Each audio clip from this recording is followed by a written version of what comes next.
Are we as the media, our key institutions, the World Health Organization, the UN, the likes of AMREF, are we giving out messages around COVID-19 effectively, behavior change messages? Is it being communicated effectively? Could you just touch on that and perhaps the most effective way to increase knowledge around COVID-19? We know now that a lot of people from research, almost 98% of the people are aware of what COVID-19 is. But we know that that awareness has certain gaps. So most of the gaps are in myths and mistrust. People still believe across Africa and in Kenya as well, almost 60% of people believe that even somebody who's recovered from coronavirus can infect you. So these are myths. People believe that if you take herbs, garlic, vitamin C, you can protect yourself.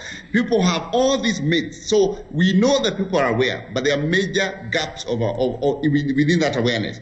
The only way to actually overcome these gaps is to go down to the people. I think TV, newspapers and billboards are important, but they are not the final solution. So we are doing a lot of those, even as the National Business Compact, the government is doing a lot of those. But those don't address the problem. The real issue is to get down to the community. So community health workers, and we have about 100,000 of them in this country, each of them in charge of 100 households or so, can actually be charged, and they can make sure that on a weekly basis, they're checking each of their 100 households, either by phone or by whatever means, to ensure that people are understanding a basic package of information, what to do, what's going on, and distilling the messages from the government to the local people so that they stop being seen as directives, but as actually things that people need to understand. So I would say community health workers, and that's what we are doing a lot of. AMREF is actually leading the community engagement pillar within the national response, together with Red Cross and others.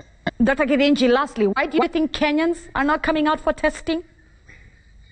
I think there's, as I've said before, if number one is that the first phase that we've gone through has created the notion that number one is when you test, you get stigmatized. We have seen people who are positive and they have been stigmatized. We've seen people who are unable to go back to their communities because they were told they were positive. So that is, of course, creating fear. The second thing that's creating fear is that when we started testing people and we put them in isolation centers, we've seen people asked to pay bills because they are in isolation centers. This is unacceptable. I've said that before, but luckily the government has started to respond to that. And that is another fear, that first, I'm going to be tested, I have no symptoms, but I need to be isolated for the purpose of public health to stop other people from getting the infection from me. The cost of that isolation should not be mine, because the reason for isolation is not a personal reason, it's a public health reason. So the government needs to pay for that isolation. So you need to make these guidelines clear. Finally, is that when you're taken for isolation, taking you away from 14 days from your family, when it's a public health need, also requires that you have a basic, compassionate, humane care wherever you're going. So we also need to start to paint a positive picture of isolation centers where people are going. The pictures you've seen in the past where people are shown, with dirty toilets, cannot allow people to trust those centers. So we need to have a new way, because the government now is improving these centers, and also make them as humane as possible so people don't feel they are away too long from their families. They feel they are away for a good reason, and also they're able to communicate with their families when they're in isolation. People want to have airtime, people want to know that they can communicate with their families even when they are away from them. And finally, even when you're in isolation, communication in there. What are you supposed to do? Why are you here? How long will you stay? What does the test mean? That communication, behavior change communication, even within isolation, will help people to come forward. And also people to realize what are the risk factors. I don't think people have seen that the risks exist not only with them, but their loved ones. If 38% of all old men above 60 or all men above 60 are dying when they get positive, people need to know this.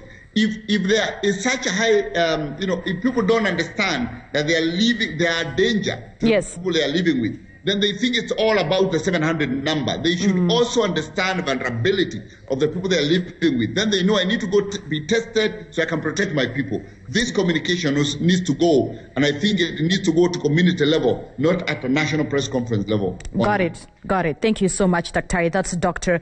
Githinji Gitahi, the CEO of AMREF, just helping us understand how easy or difficult it is to track, and him sharing with us 1 or 2 points. For him, he says that Kenya has actually responded very well when it comes to COVID-19. Nevertheless, we're not out of the woods yet. That peak could be happening around August.